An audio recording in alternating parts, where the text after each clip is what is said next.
More than 120 arrested as cops and Freddie Gray protesters clash in NYC, and thousands demonstrate across U.S. on third night of anger.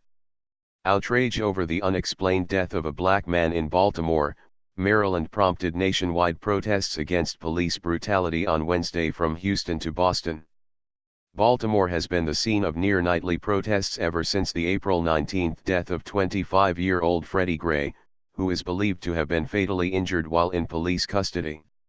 However, the most dramatic protests Wednesday night happened in New York City, where a group of activists started an illegal march.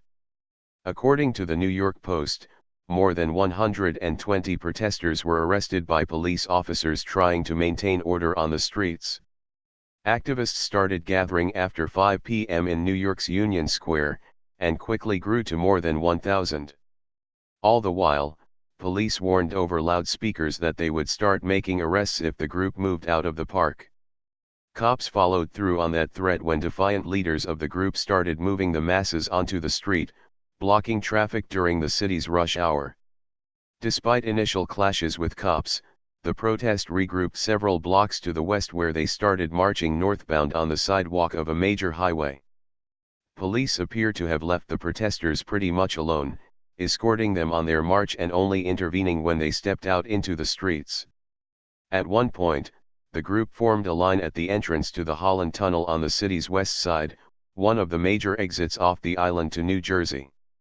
The student-led protest in Baltimore began around 5:30 p.m. at Johns Hopkins University and quickly grew to include more than 1,000 as they made their way to City Hall holding signs reading "Black Lives Matter" and "Black Youth Are Not Thugs." In one segment of the demonstration, protesters could be heard chanting, back up, we want freedom. All these racist cops, we don't need them." Gray's death is just the latest to be connected to the national issue of police violence towards African Americans, inspiring protests not only in Baltimore but in several other major cities across the country. As the youth of Baltimore marched Wednesday evening, twin protests sprung up across the country following demonstrations in Chicago and Ferguson, Missouri the night before. "It's great, the young people are doing what they should be doing. They should be sending a message that they want answers," Baltimore Councilman Brandon Scott told the Baltimore Sunday. Diandra Grimm Jackson was one of the students marching Wednesday night, and he said he is living proof there is goodness in this community. "I am out here tonight because change has to happen," Maryland resident Jarita Sweeney, 30, told the Washington Post. "Sitting behind your laptop, tablet, or cell phone complaining, you're part of the problem, not the solution." In downtown Indianapolis, more than 24 protesters marched around Monument Circle chanting "No Racist Police" and carrying signs with slogans that included "I'm not scared of the apocalypse. I'm scared of a copalypse." Several dozen people have demonstrated at a busy Houston intersection to protest the death of a black man in the custody of Baltimore police. About 50 people gathered Wednesday evening at the intersection near the South Houston campus of historically black Texas Southern University. Some were holding placards bearing such slogans as "Honk for Justice" and "America's Worst Nightmare."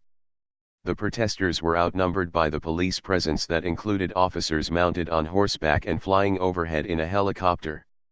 An ambulance and a bus were on standby. On Monday, 235 people, including 34 juveniles, were arrested, 19 buildings set ablaze, 20 police injured and 144 vehicles torched. On Tuesday, 10 people were arrested and 1 police officer was injured. But life is unlikely to get completely back to normal anytime soon.